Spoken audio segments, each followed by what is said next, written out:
Have you ever said something simple to someone, and weeks later, that person came back to tell you that those words changed their life? You didn't even remember what you had said anymore, but they did.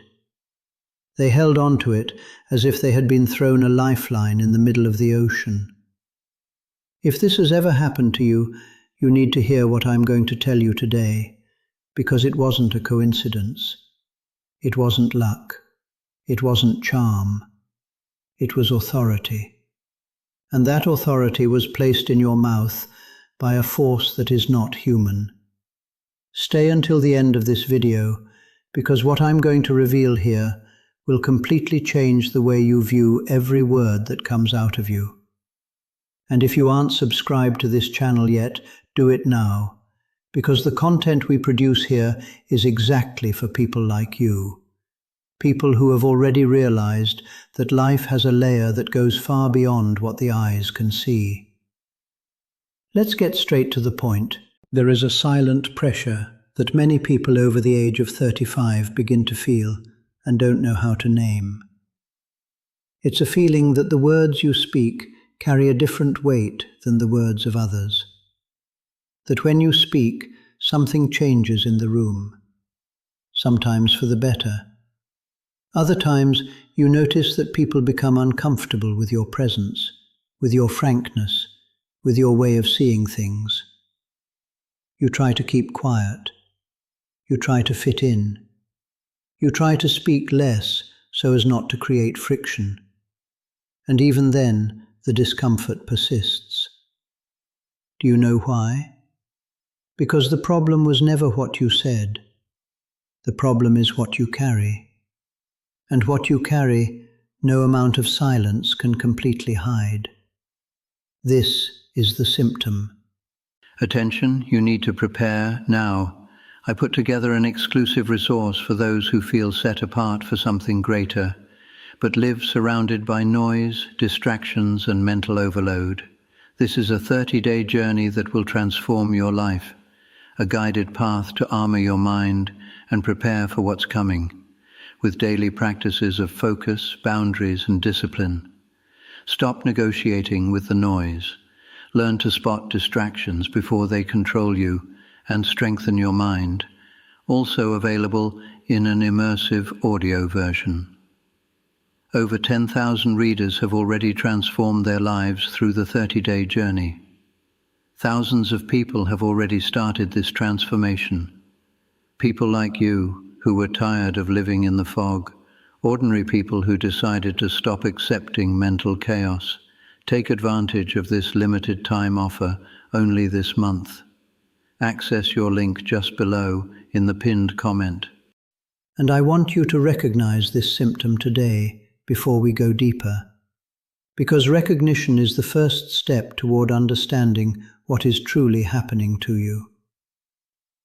Think with me about a very concrete situation, a classic American family scene. You are at a family gathering, perhaps a Sunday dinner in a suburb of Chicago. The conversation is heading in the wrong direction. Someone is defending something you know is wrong, something that is causing harm, something that is perpetuating a cycle from generation to generation. Everyone is agreeing, heads down, just to avoid making a scene. And then you speak. You don't shout, you don't attack, but you speak the truth clearly. The silence that follows is heavy. Some look at you with anger, others look away. But 3 days later, that person who was at the center of the conversation sends you a private message saying they couldn't stop thinking about what you said. Have you been through this, or something similar? That isn't stubbornness. That isn't a lack of social tact. That is your designation manifesting itself in the most ordinary environments of daily life. Your voice was trained, seasoned, to take action, and it acts even when you are just being yourself. Now I need to ask you a question that might be uncomfortable. How many times have you held back a word that needed to be said? How many times were you about to say something important, something true, something that could help someone, and at the last minute you chose silence for fear of being wrong, for fear of being misunderstood, for fear of appearing arrogant or over the top? Research on human regret, especially in adults over 40, consistently shows that the greatest regrets are not about what people did. They are about what they didn't do, about the words that got stuck in their throats, about the conversations that never happened. But in your case, there is an extra dimension to this regret. Because when you, specifically, withhold a word that was placed in you to be released, it isn't just a missed opportunity between two people. It is a chain of invisible consequences that extends far beyond what you can see. Someone who needed to hear that didn't hear it. A process that should have started didn't start. A door that should have opened remained closed. Not for lack of love, but for an excess of fear. Like this video if you are identifying with what I'm saying, because it really helps me understand that this content is reaching the right people. Now let's talk about the real cause of what happens when your voice is attacked. There is a spiritual logic that few people know, but it completely changes the way you interpret the conflicts surrounding your mouth, your words, and your expression. Thieves don't break into empty safes. If you have gone through situations where your speech was distorted, where your words were used against you, where your intentions were repeatedly misinterpreted, where people tried to shut you up in different ways, direct or subtle, you need to understand that this didn't happen because you have a communication problem. It happened because something in you represents a threat to structures that do not want to be challenged. The persecution of the prophet always began with the attempt to discredit their voice. If you cannot destroy the message, you destroy the credibility of the messenger. This is as old as humanity itself. And if your voice has been systematically questioned, attacked, and distorted, what does that tell you about the value of what you carry? It's not an accident, it's confirmation. But here comes a part that needs to be said very carefully, because there is a grave mistake many people make when they discover they have authority in their voice. Authority is not a license to say anything, at any time, in any way. In fact, the greater the authority, the greater the responsibility for the use of it. Because words spoken in the flesh, in anger, in haste, or in ego, even coming from someone with a real calling, can do real damage. And you know this. You've said things before that you later wished you had held back, not because they were lies, but because the timing was wrong, the tone was wrong, or the motivation was mixed. This is part of the refinement process. It doesn't disqualify you, but it needs to be recognized. The difference between a voice in power and a voice in ego is simple to detect, but difficult to practice in daily life. The voice in power speaks and then feels peace, even when the environment becomes uncomfortable. The voice in ego speaks and then feels the need to justify, defend, and convince. When you speak from an aligned place, you don't need approval to know that what you said was right. Now let me show you how this works in practice within our reality. Think of a mother, let's call her Sarah, 42 years old, living in a town like Silver Spring.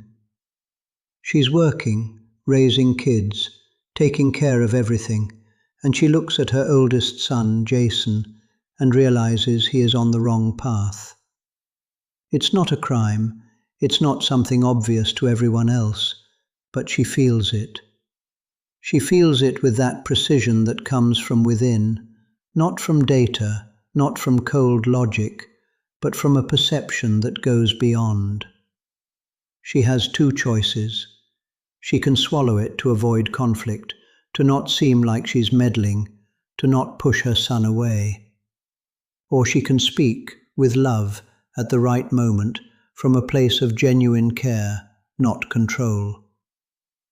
If she speaks from ego, she speaks with fear, and Jason closes the door.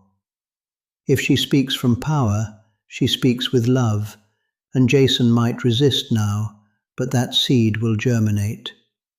Because words spoken in alignment do not expire, they stay. Do you have children? Do you have people around you who depend on your clarity, so they don't lose their way? Then you understand exactly the weight of what I'm talking about. Hit the notification bell if you haven't done that yet, because we are going to keep releasing content like this, and you cannot miss what is coming next. There is a third layer to this conversation that few people have the courage to explore, and I want to go there with you now. Your voice was formed by your wounds. This might sound strange at first glance, but follow the reasoning. The most painful experiences of your life, the losses, the betrayals, the processes you thought you wouldn't survive, were not just burdens. They were laboratories. Every time you went through something difficult and came out the other side, you gained a specific authority over that theme that no book can give, no course can teach, and no certification can confer. It is the authority of one who has lived it, of one who survived, of one who was broken and rebuilt. When you speak about recovery to someone who is at rock bottom, there is a weight to your words that goes beyond information. There is testimony, and testimony has a different vibratory power than theory. People feel this difference instinctively, even without being able to name it. In our neck of the woods, we have a common saying that captures this perfectly. You can't know the road unless you've walked the miles. And when you speak, the person who is currently walking it feels that you have been there. This creates an invisible bridge that no communication technique can artificially manufacture. So we come to the solution, and it has 3 practical pillars that you can start applying today. The first pillar is alignment before speaking. Before saying something of weight, whether in a difficult conversation or a situation that requires clarity, take a pause. Not a silence of hesitation, but a conscious breath of anchoring. Ask internally where this word is coming from. Is it coming from a place of love, from a genuine intention to build or to clarify? Or is it coming from a wounded ego, from a need to prove yourself, from unprocessed anger? This doesn't have to take minutes. It can be a fraction of a second of internal verification. But this practice, over time, separates the noise from the signal. You begin to speak less and impact more. The second pillar is respecting the timing. Not every right word is right for right now. Sometimes you have the perfect perception of a situation, but the moment hasn't arrived yet. The person isn't ready to receive it. The environment isn't prepared. Speaking too early can be just as harmful as not speaking at all. How do you recognize the right timing? There is a sense of openness, a window that opens in the conversation or the relationship. You notice when the person is receptive, when the environment is conducive, when there is a genuine space for the truth to land without being rejected by a defensive reflex. Learning to wait for that window is one of the most advanced skills for those who have spiritual authority in their speech. The third pillar is what I call gentle courage. There is a huge difference between being direct and being harsh, between being honest and being brutal. The most powerful words you will ever say in your life will not be shouted. They will be said with a tranquility that surprises those who are listening. Because when the truth doesn't need to defend itself, it creates a different kind of space. People sit down, even without wanting to. They fall silent, even without understanding why. Gentle courage is the ability to say what needs to be said in the right tone, without asking permission to be truthful, but also without using the truth as a weapon to wound. This is maturity of calling, and you are already developing this, even if you haven't realized it. Now I'm going to tell you something that will stay in your head long after this video. You are entering a season where your words will reach places you didn't plan, didn't schedule, and cannot predict. A phrase said in a casual conversation can reach the heart of someone who was at their limit. A comment made out loud can become the turning point of a story you will never fully know. This is both an enormous responsibility and an incredible honor, and it requires one very specific thing from you: that you stop diminishing yourself, that you stop apologizing for having clarity, that you stop softening everything to the point where the truth gets lost. The people around you don't need more noise, they need an anchor. And you were prepared to be exactly that. Not because of your perfection, not because of your absence of mistakes, but because of the way you were broken, rebuilt, and remain standing. Before we finish, I want to ask you one last question, and I want you to answer in the comments below, because this conversation is important and I want to hear from you. What is the word you have been holding back for too long? It doesn't have to be long, it doesn't have to be elaborate. But is there something you know needs to be said